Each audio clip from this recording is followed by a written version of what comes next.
Good morning, everybody. Welcome to the Department of Psychiatry Grand Rounds. I'm Kaz Nelson, Vice Chair of Education, and it's my pleasure to present another one of our amazing, wonderful fourth-year residents, Dr. Heather Swanson, who will soon be graduating. And I'd love to tell you a little bit about Dr. Swanson before she gets started. Her undergraduate was completed at the University of North Dakota, where she studied psychology, biology, and music. She went on to the University of Minnesota Medical School, and then our residency here at the University of Minnesota in psychiatry. And we're thrilled that she's going to go on to continue her education and training in the University of Minnesota VA Addiction Psychiatry Fellowship. And so this topic that she's picked to share with us today is apt given her future area of focus and training. And so, Dr. Swanson, I'm thrilled to present you and looking forward to a nice discussion afterwards as well.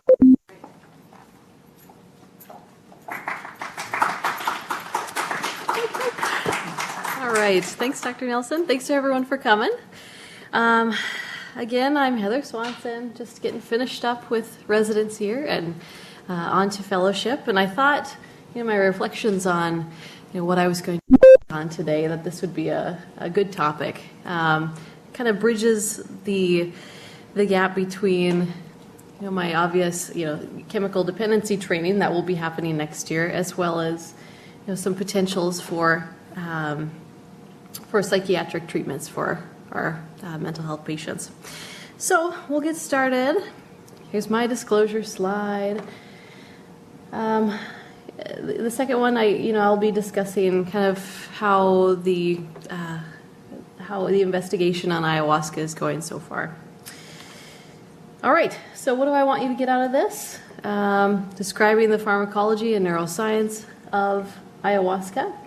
Understanding subjective and objective effects that it has on the brain and the body, and then extrapolate potential therapeutic benefits that the ayahuasca might have for psychiatric conditions. So, ayahuasca, it can be found here in the Amazonian rainforest. These areas are really rich in psychotropic plants, able to induce visionary states of consciousness. And you can see outlined on the map the borders of the Amazon. So, what exactly is ayahuasca? Show of hands, who's heard of this before? Okay, good majority. Ayahuasca is a Quechua, it's the language, and it translates to vine of the souls. So what it is, it's a hallucinogenic beverage, a tea, or herbalists call a decoction, that forms an important part of the Amazonian shamanism and ethnomedicine. So it makes up a big part of their healing rituals, religious ceremonies, rites of passage. So it's a combination. It's not just one thing. It's always made up of at least two plants. And then shown here are the two most common plants that go into the ayahuasca tea. The first one on the left is called Banisteriopsis caapi. And that is a vine, and it's often combined with the leaves of the one on the right, Psychotria viridis. Let's see. So here are the chemical structures of the main alkaloids found in these two plants. So unlike other hallucinogens like peyote or psilocybin or salvia, those can produce psychedelic effects all by themselves, but the two plants that go into ayahuasca it relies on this interesting pharmacological interaction. So first off, in the red box, Psychotria viridis contains the potent short-acting hallucinogen called N,N-dimethyltryptamine, or DMT. So DMT is fairly common, and it's found in at least 50 plus other plant species. It's also found in mammals. Studies have detected it in human blood, brain, a CSF, the pineal gland. Like I said, it's a powerful hallucinogen. Isolated back in the 40s and 50s when researchers were looking into, this psychogenic snuff that indigenous folks were using. And what they found was, administration of even 30 milligrams of DMT via IV causes brief, really intense psychedelic experiences. And some of the experiences are visual illusions, changes in thought and mood, physiological changes such as tingling, tremors, dilation of pupils, elevation of blood pressure and pulse. The effects usually last about half an hour, so really quite short-lived. So I mentioned that IV administration will cause this, but oral administration of DMT is not active because it's quickly deactivated in the gut by monoamine oxidase, MAO. And so that is where the other three structures up here come in. So these all can be found in the Banisteriopsis copy. So these are the alkylines harmine, tetrahydroharmine, or THH, and harmaline. So these all kind of look similar structurally. They share this tricyclic carboline structure, and so they're also known as the beta carbolines. So I'll use that to describe them. And they have various pharmacological properties, but the one we're interested in is their ability to block the subtype A of monoamine oxidase. So basically, they are natural MAOIs. Harmine and harmaline are very potent, reversible selective inhibitors of MAOA. And THH, the one on the bottom right, it's weaker as an MAOI, but it's a relatively potent serotonin uptake inhibitor. So what MAOs do, they naturally degrade endogenous neurotransmitters and potentially dangerous substances that we might encounter. And one of these, is DMT. So when you put these together, basically you have DMT plus an MAOI. So the benefit of this is the MAOIs protect the DMT, prevent the GI and hepatic degradation, allowing it to be absorbed, to stick around longer, and to cross the blood-brain barrier in its active form. So there are many plants that contain these two types of parts that we're talking about here. So many plants can be used to kind of make this ayahuasca-like brew. All that you need is something that has DMT and also something that acts as an MAOI. Thus, there are lots of ayahuasca analogs around. So, the interesting part is, with over 100,000 plant species in the Amazon, like how the heck did these guys kind of figure out that this combination would cause these effects? And there's a ethnopharmacologist, Dennis McKenna, and he used to be a senior lecturer here at the U, actually, in the Center for Spirituality and Healing. And he's done a lot with ayahuasca and other psychedelics. And what he said was, in talking to these shamans that make the ayahuasca, he said they felt really strongly that the plants kind of guided them and told them what to do. So some of the subjective effects that go along with ayahuasca ingestion. It takes about 35 to 40 minutes to notice anything, and during that time there's this burning in the stomach due to the acidity of the brew. There's what folks call purging, and that's basically nausea, vomiting, diarrhea, and it's, as unpleasant as it sounds, that's actually highly valued. Folks see it as a way to cleanse the body, basically. Also, there are changes in skin sensitivity, pins and needle sensation, hot and cold waves, yawning. And then comes about this strong desire to close the eyes. And that's when the visual effects really kick in. They happen, a little under an hour after taking the brew. So, although the visual imagery isn't necessarily present in everybody, it's described as more like a dream state, different than true hallucinations. People say that they are aware that it is drug-induced, not based in reality, and they do go away once they open the eyes or have an external distraction. But some of these are really complex scenes, people or things from the past, memories that they're reliving. There are also changes in auditory perception. Again, not hallucinations per se, but like voices, but a modification of the external stimuli. So they'll say that music becomes more intensely felt and deeply meaningful. And the part that people go for is this introspective state. So people say that it increases your thought speed, facilitates new associations, allows you to kind of reflect on personal issues, past memories, and that can bring about really intense emotions.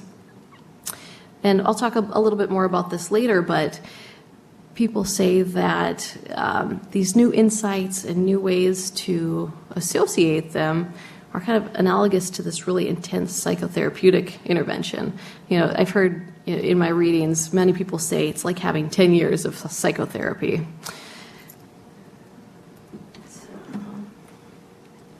All right, and just a brief overview of the timeline. Again, it takes about 40 minutes to take effect, reaches its peak intensity after about an hour and a half or 2 hours, and kind of slowly goes away, and you return to your baseline after 4 to 6 hours. And people talk about these kind of waves of different intensity in the experience. Some of the physiological effects of drinking ayahuasca, sympathomimetic effects, so increasing norepinephrine turnover, and that leads to increased systolic, diastolic blood pressure, pulse, a pupil dilation, like I mentioned. It also increases or induces an endocrine response, where stress hormones like cortisol are increased, prolactin, growth hormone. The cardiovascular effects can be fairly intense with IV, but are more attenuated with oral intake. And at the bottom, I just mentioned the median lethal dose is 8 mg per kg, and what they typically give in a ceremony is about 30 milligrams. So how is ayahuasca really working in the body? So there are three proposed receptor targets. So first off, serotonin. So DMT interacts with serotonergic neurotransmission because it is really structurally similar to endogenous serotonin and has a high affinity for serotonin receptors. And it works as an agonist at the 5-HT2A and 1A receptors, which are presynaptic and inhibitory. It's thought to increase neural firing through excitatory postsynaptic potentials and currents. So the next one is the sigma-1 receptor, and DMT acts as an agonist here. This receptor is associated with neural plasticity. What it does is it acts like a chaperone to help proteins fold correctly. And it's concentrated in the brain, primarily in the cerebellum, nucleus accumbens, cerebral cortex, also in the retina, lung, liver, heart, immune system, and also in some tumor lines. It helps protect the cells against reactive oxygen species, so it's essentially acting as an indirect antioxidant, and helps protect the cells against the cell death signaling, helping them survive. So dysfunctional chaperones are implicated in many diseases like Alzheimer's, Parkinson's, cancer, cardiomyopathy, retinal dysfunction, ALS, HIV, dementia, and important to us, major depressive disorder and substance use disorder. The last receptor that it's thought to act on is TAR. I wasn't familiar with this. Trace amine associated receptor. And DMT are agonist here. So from my reading, it seems like the data is pretty sparse on this target, but it's thought that it could potentially increase intracellular DMT to bring it up to a pharmacologically significant level for the sigma-1 receptor. So researchers suggest that there are long-term changes in transcription and growth factors that may underlie the structural and personality changes noticed with ayahuasca users. And I'll get to that a little bit later. And the beta-carbolines, those three structures that belong to Psychotria viridis, they're MAOIs, they can be directly associated with improvements in depression and anxiety, kind of acting like the already approved MAOIs used to treat depression.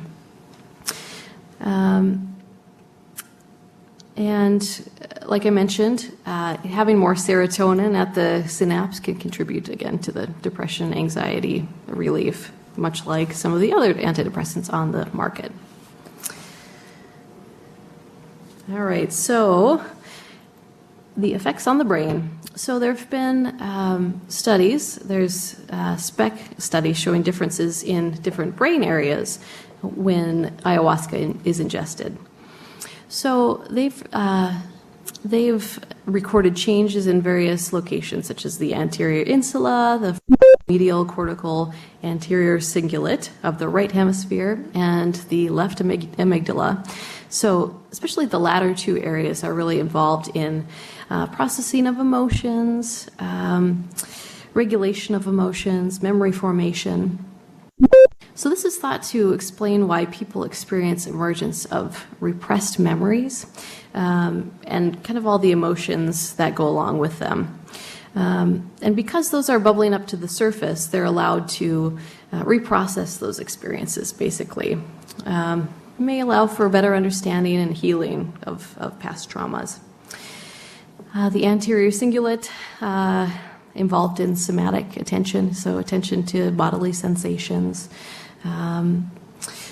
So fMRI shows that ayahuasca leads to increased activity in occipital, temporal, frontal areas during closed eye imagery tasks. The theory of ayahuasca's work on the brain is basically that psychedelics work to reduce what we call top-down constraints. So kind of the structure and the framework that we have in our minds from previous experiences, our learning. And it also increases the excitability and sensory memory and emotional processing. So essentially, this kind of loosens the grip of the frontal cortex, allowing kind of these weak endogenous activities to become kind of more aware, become more aware of them.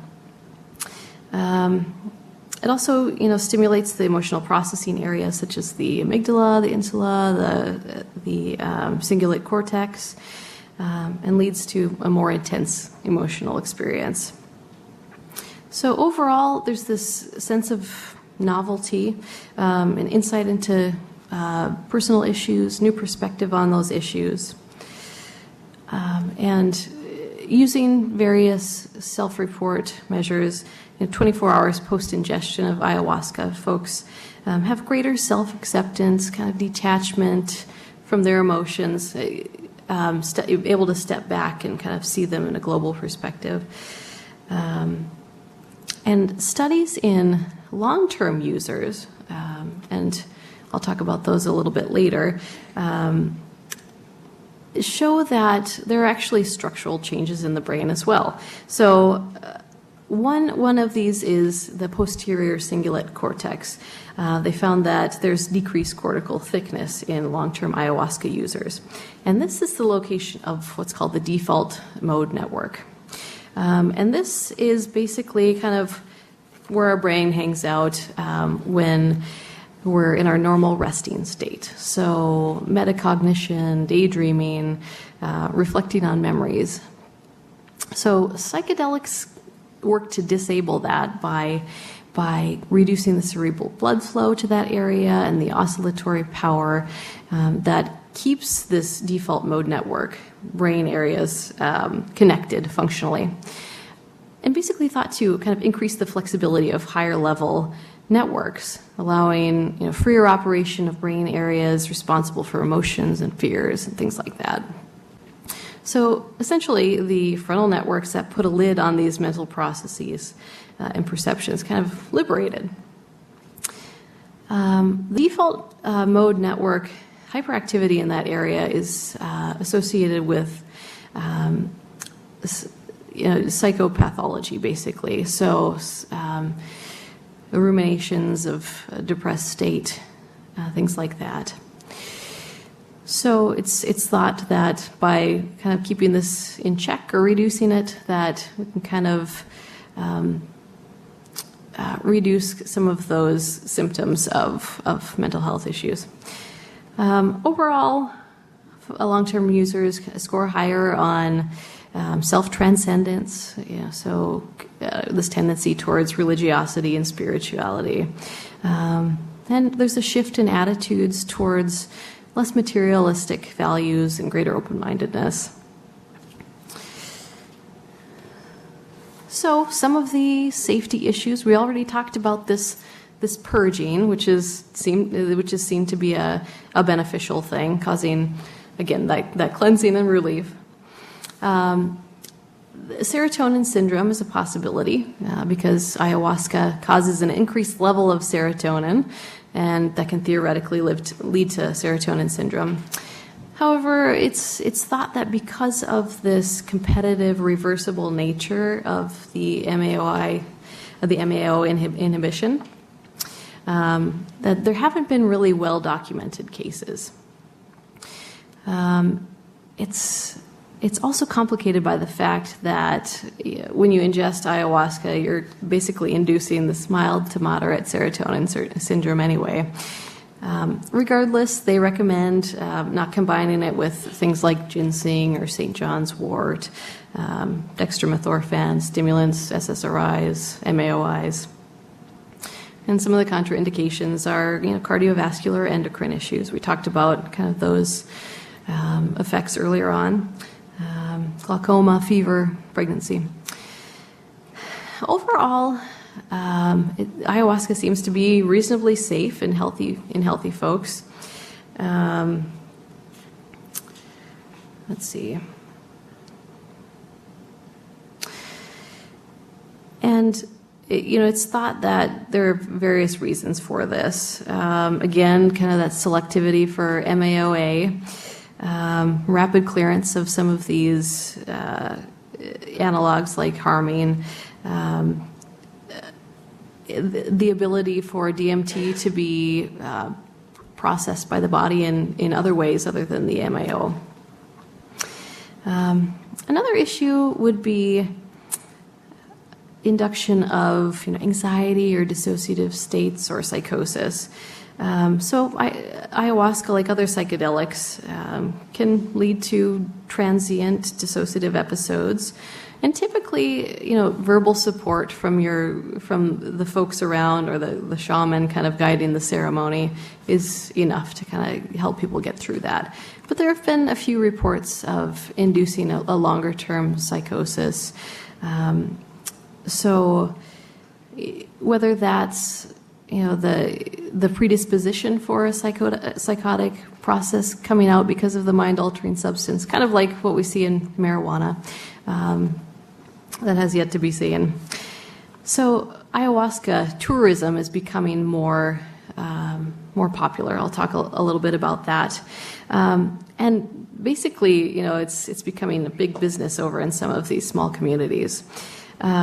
So there's always the potential for people to get involved with not so trustworthy folks, and it might be unclear of what's in the brew. So basically, buyer beware. There have been several reports about young people dying basically during these ceremonies, and these kind of scandalous news headlines. Their bodies are dumped or buried by these unscrupulous shamans. But it seems to be fairly rare, and again, who knows if it's because of what was in the concoction or if there was prolonged neglect during these ceremonies. But overall, appears to be fairly safe. So, what exactly is a ceremony like? The religions that incorporate ayahuasca use into them combine Christian, Spiritist, African, indigenous traditions. And there's really no standard ritual performed by all of these Brazilian ayahuasca religions, but there are some commonalities across these groups. So, rituals are usually held every 2 weeks and usually start in the evening. The church members come to the ceremony dressed in clothing reflective of the various historical and cultural contexts of each group. After kind of this initial prayer and this cleansing, you see in the upper right, you kind of wave some plant fronds over folks. The religious leaders give each person a small glass of ayahuasca, and it's really in this kind of ritualized manner. If you think about taking communion in the Christian church, so it's kind of similar to that. So these ceremonies are designed to last as long as the substance is active, and a little bit longer, so about 4 hours or more. And what people describe of the effects, and they can include kind of this sensation of this intimate proximity to God or other spiritual beings. General kind of intensification of emotions, particularly those of kind of a positive valence, like tranquility and reverence. Again, the tendency towards that introspective state, increased lucidity and comprehension, increased perceptual acuity and awareness. And we've talked a little bit about some of the somatic effects. I wanted to read a quote from one of these, from a research paper that describes some of these experiences. So, perception, spatiotemporal orientation, beliefs about reality and the self, cognitive and emotional processes can all alter significantly during the experience. Visions of beautiful scenery are commonly reported together with some typical elements of the ayahuasca world. Ayahuasca beings, power animals, spirit guides, tropical motifs, vibrant and varying geometric patterns known from the literature of the cultural anthropology of shamanism.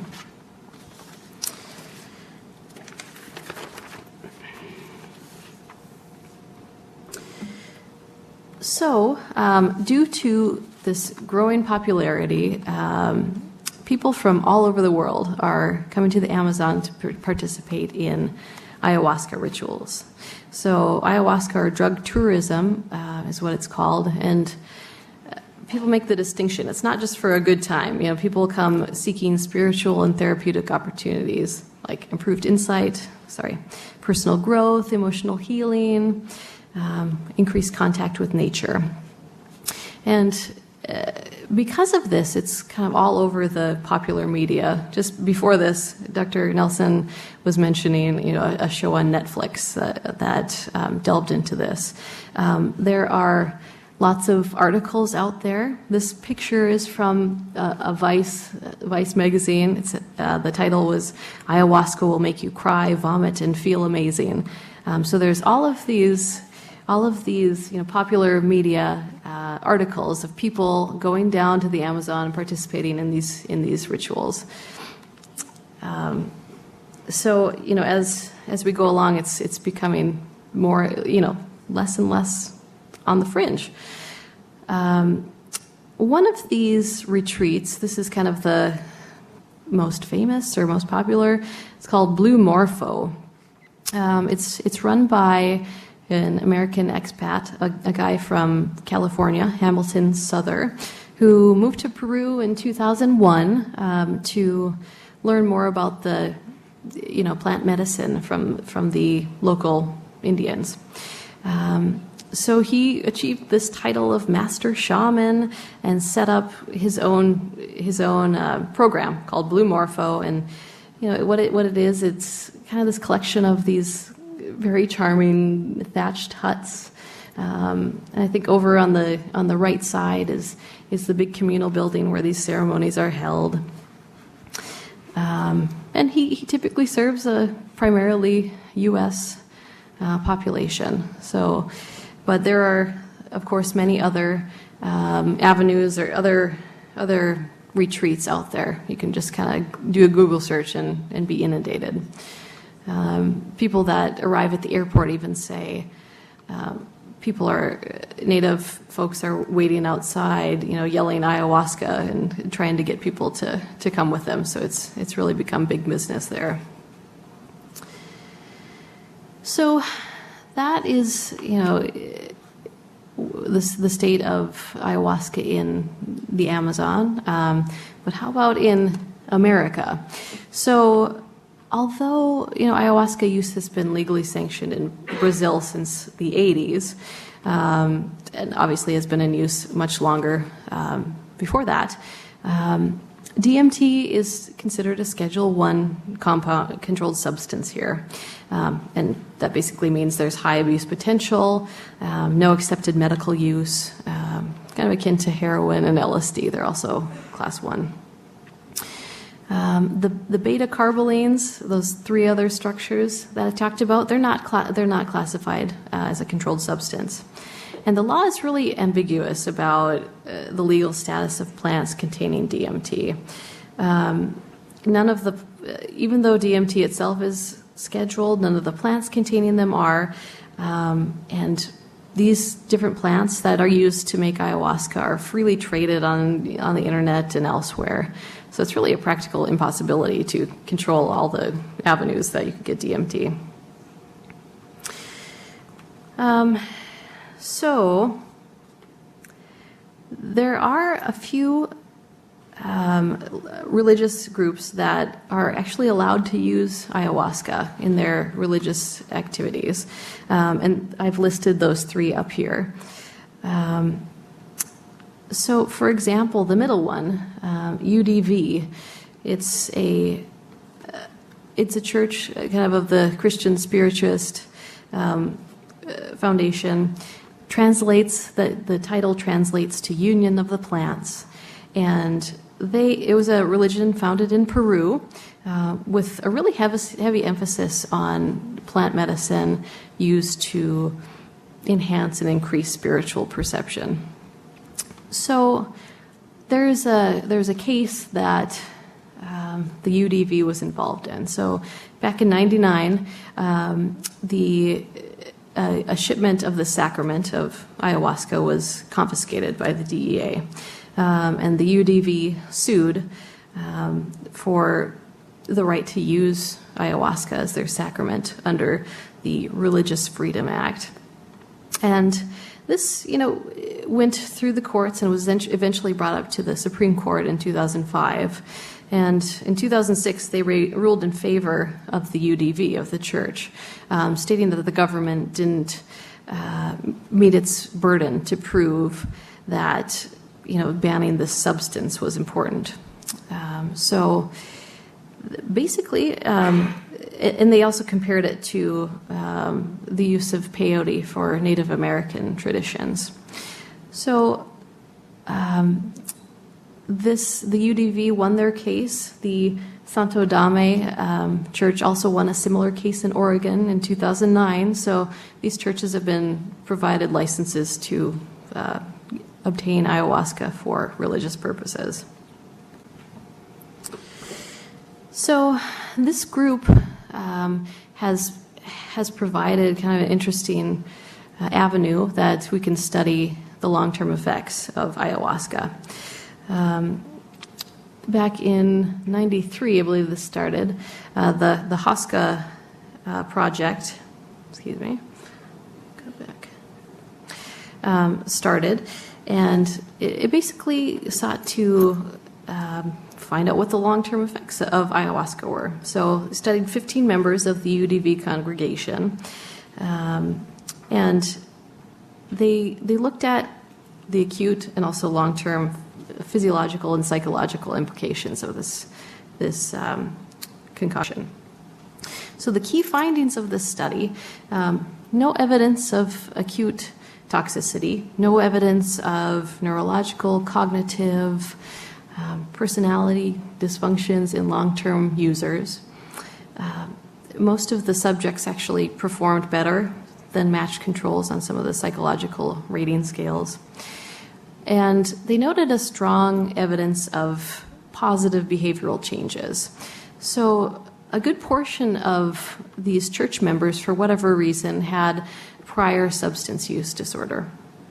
Drug abuse or domestic violence, things like this before joining the church. And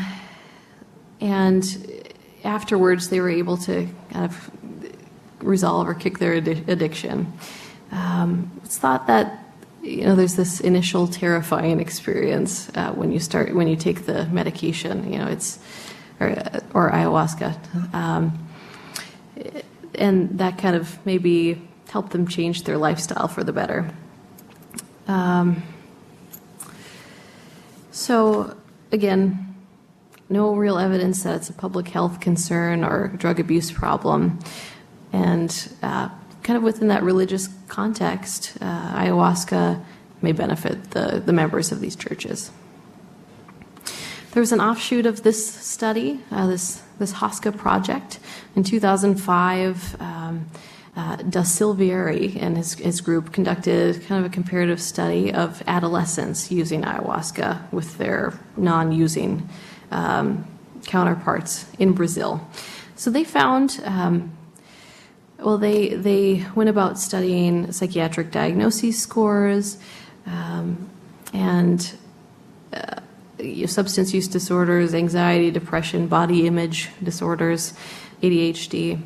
And as compared to the control group, ayahuasca using adolescents scored as much as 7 times better than their peers in avenues such as body image perception, anxiety, attentional disorders.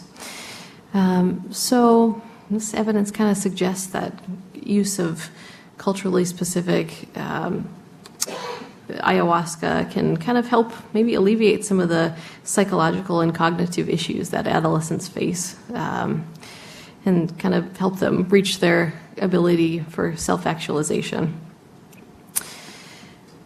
So, kind of extrapolating from these initial studies, it's been postulated that ayahuasca can be helpful in treating various mental health conditions. So, science, which has historically been dismissive of hallucinogens, is kind of starting to have to take it seriously. So anecdotal reports such as, leading to that transient modified state of awareness, increased introspection, visions, memories, they've kind of made researchers more curious about the potential of ayahuasca. There and beyond, there's even anecdotal reports about spontaneous remission of cancer and accelerated healing of physical injuries, and I won't get into that, but this ayahuasca is used in its traditional sense to help physical as well as mental disorders. All right, so this is a collection of some of the studies that have been done to date. These are the studies that have been done in animals, looking at the antidepressant and anxiolytic effects of ayahuasca. So obviously you can't really read all of that, but many of the studies use this kind of forced swim test. It's also known as the behavioral despair test, and it's centered on the rat's response to the threat of drowning. And they extrapolate that to measure susceptibility to negative or low mood. They also use this elevated plus maze. It's basically a maze in the shape of a plus sign, and it's an anxiety model based on the rat's aversion to the open spaces. So kind of those spaces at the arms of the pluses. They typically, spend more time in the enclosed arms, but with administration of ayahuasca, they spent more time in the open, and they extrapolate that to mean less anxiety. So some of the studies in humans, again, hard to see up there, but a sampling of these use of ayahuasca increases assertiveness, joy of life, liveliness. I mentioned the study that adolescents consuming ayahuasca have less signs of anxiety, more optimistic, more self-confident than their peers. People responded with less anxiety to states that involved hopelessness. And then in 2012, there was a meta-analysis of PubMed conducted by Barbosa. And basically, it summarized the current knowledge of ayahuasca use. Overall, the consumption is safe and under certain circumstances may be beneficial, like I mentioned before. And no real signs of cognitive impairment or negative effects on coping strategies or general mental health. They postulate that being part of something greater than oneself and being part of the group may also facilitate some of these improvements as well. There's the social support that comes along, enforcement of social norms, encouragement to remain abstinent from substances. So that might play a role. It might be a confounding factor. And specifically, its effects on addiction. Ayahuasca exerts this kind of anti-addictive properties through both direct and indirect action on dopamine and serotonergic neurons in the mesolimbic pathway. Ayahuasca raises the global serotonin level, which can attenuate the withdrawal effects and also can protect against excess dopamine when using dopamine agonists of abuse. So basically, it creates a balance between the low levels of dopamine noted in withdrawal and the high levels that reinforce addiction. So reducing the dopamine level in these pathways through effects on serotonin receptors, it also in turn interferes with synaptic plasticity, like we've talked about earlier. And some of the psychological insights and processing of repressed traumas can kind of allow a person to get into that first-person transcendental state or experience.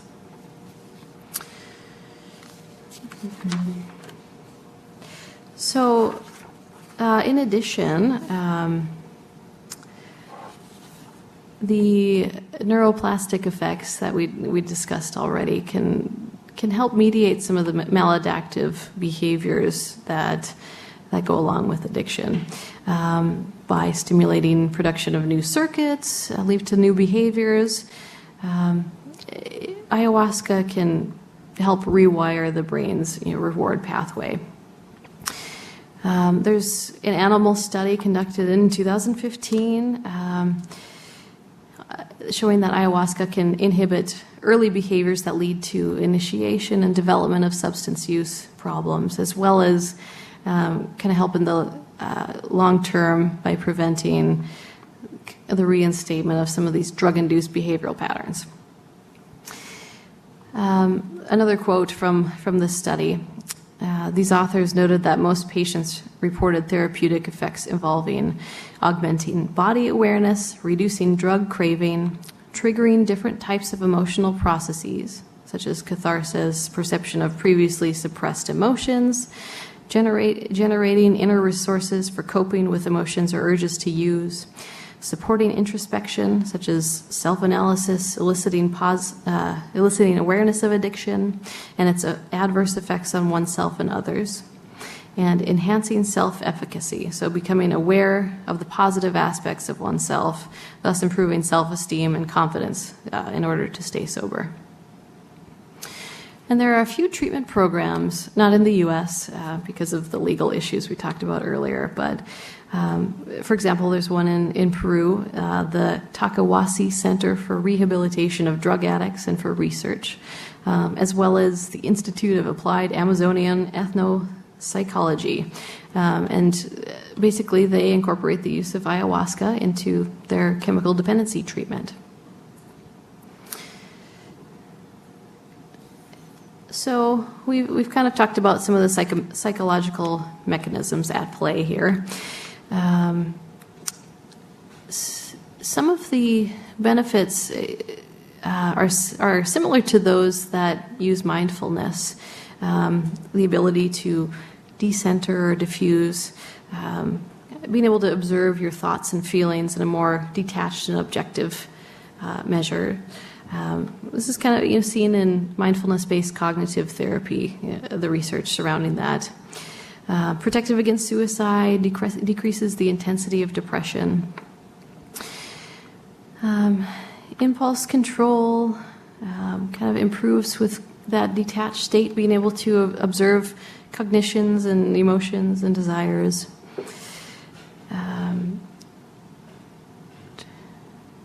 Basically,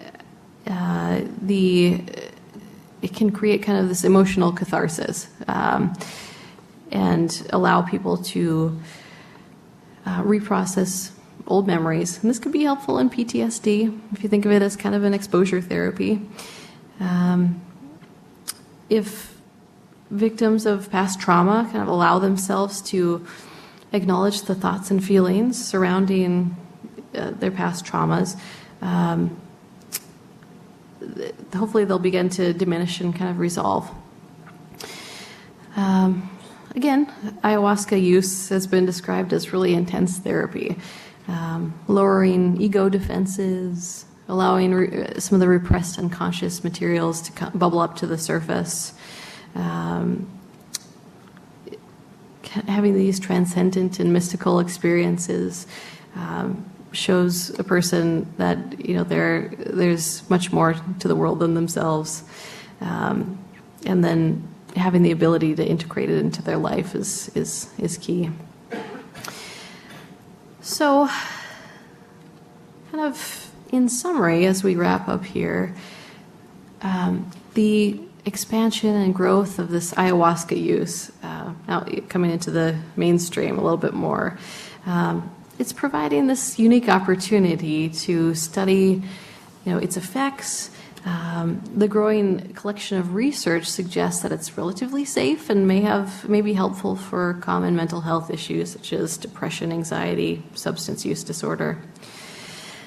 But it's obviously complicated. There's no standardized recipe. Obviously, pharmaceutical companies will never, get on this and fund research.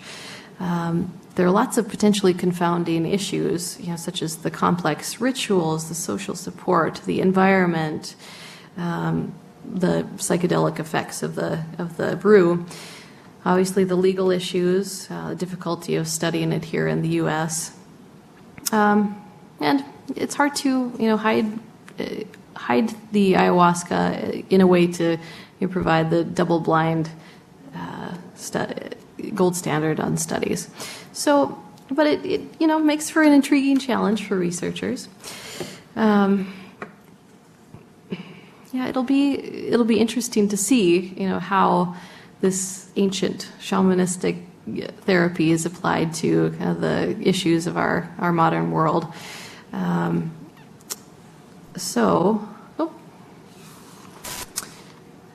And with that, my screen went off. Let's see. Okay. The last slide was, here we go. The last slide were my references, but any questions? Thank you, Dr. Swanson. I just had a quick question about, mention about bad trips. I mean, talk about kind of revisiting traumas in a way that allows processing, but how many people sort of experience things where they say, gosh, that was horrible. I would never want to go through that again. Yeah, I guess I didn't come across any, frequencies of that, but it's not all, rainbows and butterflies. It's quite an intense experience from what I've heard. And there is that initial real fear, this real frightening experience, fear of death, that you kind of have to work your way through, it sounds like. So maybe some folks have trouble kind of getting past that, which is where the bad trips might come from. But I don't know any, specific data about the frequency of those bad experiences. We probably have time maybe for one other question if somebody wants. Dr. Cruz. Thank you so much for an awesome talk on what I think is an incredibly important area that I think we in psychiatry probably know way less about than we probably should. I think I have one question for you is, let's say we fast forward to the future, we've done a lot of research on this, we've actually found some very grounded potential. What would an ayahuasca therapy look like? I mean, is this something that people would have to take every day, or would this be once a month? Would this be like a long-acting, antipsychotic type? Yeah. Do you know much about what that would look like? Good question. Well, from people's descriptions of going through these ceremonies, they're, even after kind of completing this ceremony or this collection of ceremonies, like on that slide that talked about the 5-day or 7-day excursion, people have mentioned anecdotally that the benefit kind of lasts because they're able to kind of see things in a new light and work through some of these issues. So, I mean, maybe it could be intermittent. That'll be interesting. It doesn't seem like it's a daily thing, but, maybe kind of incorporated into psychotherapy, and yeah. So we'll see. It'll be interesting to see the future if this becomes part of our arsenal. Thank you, Dr. Swanson, and thank you all for attending. Thanks.